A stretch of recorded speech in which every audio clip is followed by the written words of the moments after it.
ধুনালি সুন্দর, তুই এই অসময় এখানে? আমি ধুনালি কালা পাখি, তুমি জানো কি বসন্তকালে ধুনালি বলতে পারিনি, বসন্তকালে ধুনালি বলতে পারিনি।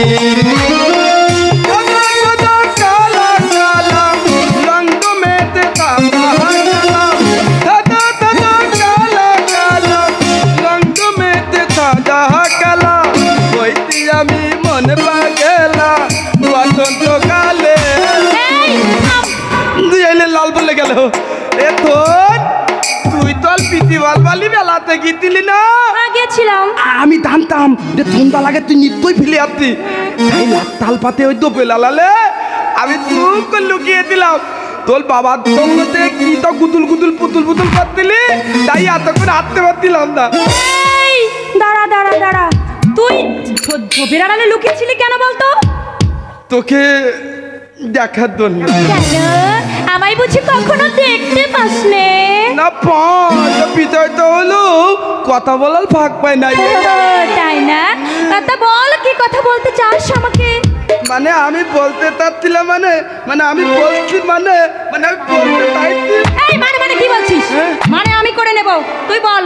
বলবো তাহলে বলে ফেলি। এমন নাগর কানাই ভাবনা দেখিয়ে বলেই ফেল না, কি বলতে চাস? আমি তোকে না আমি তোকে না কি থমত বেলুতে না কি হলো, তুই বলবি না? আমি যাবো। পিতা চলে তোকে আমার ভিতর ভালো লাগে।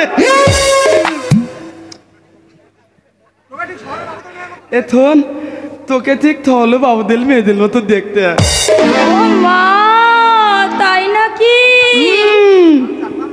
আমি জানতাম না তো। এই তুই আমায় কালো বললে কি না কলিস না তো? মোটেই না, কালোই তো ভালো। কালো চুল পেকে সাদা হয়ে গেলে মানুষের মনে দুঃখ হয়, আর চোখের তারা যদি কারো কাটা হয় দেখতে একদম বিশ্রী লাগে। বাবা বাবা, এ তোর বৃন্দাবনের তিলকিতনাও কিন্তু কালো ছিল। সেই কৃষ্ণের জন্যই কিন্তু গোকুলের 1600 গোপিনী পাগল হয়েছিল। সবচেয়ে বেশি পাগল হয়েছিল লাদা, আর লাদাও বেশি থুন্দলিও ছিল। আর তুইও আমাদের গ্রামের মধ্যে বেশি থুন্দলি, আর আমিও তিলকিতনার মতো বেশি কালো। বলছিল কি আয় না আমরা দুজনের তো কলি প্লিজ প্লিজ প্লিজ।